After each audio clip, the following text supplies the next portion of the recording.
And the watching and waiting continues in other Queensland communities. As mentioned, the town of St George remains on high alert as the local Balonne River continues to rise. Today, the head of the Flood Recovery Task Force, Major General Michael Slater, toured the disaster zone, saying the mission will take years. Annie Guest reports from Rockhampton.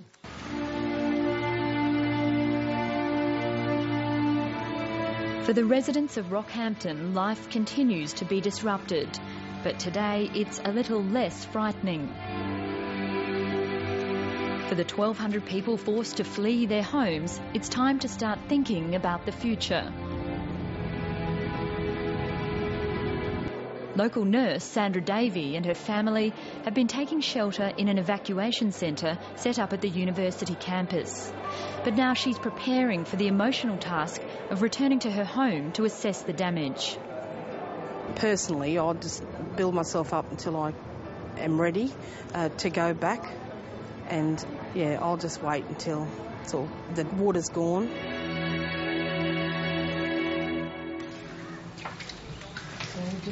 When the 7:30 report first met Sandra Davy as the floodwaters rose, she was anxious, returning to check her home every day after her hospital shifts. This house holds a lot of memories in it. Hard to stay away. Even if you haven't got much, it's still valuable to you. 6 days on, emotions are still running high, but Sandra Davy is trying to get her life back on track and is now applying for government help. Then the next step is seeing the damage after we can get back to the house, and go from there, I guess, and that'll be a whole new set of emotions, I guess. Despite being optimistic the water did not reach her front door, Sandra Davy is still traumatised by the experience. We didn't think that the water would get there, and then the water was coming out the backyard, and we all thought, oh no, so we had to go from there, to the evacuation centre. We didn't have a licence. Hold on, bubbies. As the floodwaters were rising, the 7:30 report met supermarket worker Janelle and her husband David Hunt, who were ferrying what they could from their threatened house that they share with their extended family. So it's hard on my kids too, because my other two know what's going on. They can understand mainly most of it, like we're going to lose stuff and everything, but the baby, he doesn't know what's going on. Like many in Rockhampton's flood crisis, the Hunts were helped by friends and family. When the Fitzroy River stopped 20 centimetres short of its worst prediction, it meant the difference between reaching the top step or going inside the house for more than 100 people. But David and Janelle Hunt weren't so lucky, and now they too need financial help from the government. What will you spend the money on that you received today? Well, at the moment, we've got to get nappies for the little one and try and get some food. David Hunt has returned to their street and says it's devastating. But it's a scene his wife is not yet ready to face. Have you been back, Janelle? No, I don't want to go back to have a look. Why won't you go back to have a look? Because I don't want to see it. It's going to be hard enough when we go back when the water goes down. But normality may be some time away. One thing is we got told that we won't be able to live in it until there's new floor coverings put down because of the hygiene and everything else. So that's just be a waiting game on when we get the new floor coverings put down and everything else. Can you afford all that? Not really, no. Authorities believe the water inundated 300 homes and hundreds more people lost stored belongings. It would be more than a week before the water falls significantly from its peak and residents can start the difficult job of cleaning up.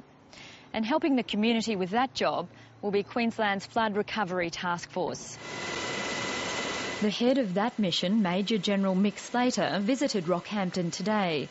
For him, this role takes on special significance. Well, for a start, I'm a Queenslander. And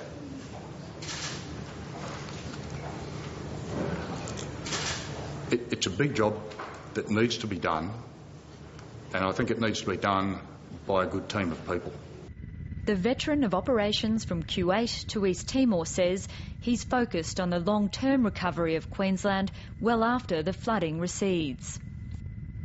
I think this is an emotional situation for everybody. You'd be a pretty stone-cold-hearted individual not to be touched emotionally by some of the stories that you see around the streets. But, you know, this is a tragedy.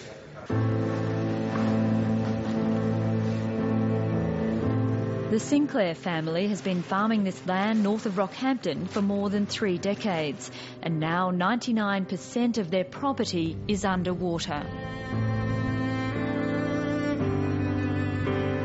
Not much you can do about it, just gotta, hopefully it'll eventually go away, that's it. Hopefully my irrigator's still standing after it's finished. Yeah. Every 2 hours, Jeff Sinclair and his son head out to inspect the irrigation system. Tied down with those straps. With their crop ruined, it's something they can't afford to lose. Adding to their woes is the loss of grazing land for livestock. Most of their cattle herd was moved off the property to higher ground, and some of their calves died when the deluge struck. Yeah, they just scold and the wet weather gets them. You know, you're 12 months behind with them, that's all. It's all their hair comes off them, and then the sandflies and everything else eat them alive. Yeah. But for the Sinclairs, life must go on. They don't know how long the recovery will take, but they do know they'll do everything to keep the family farm.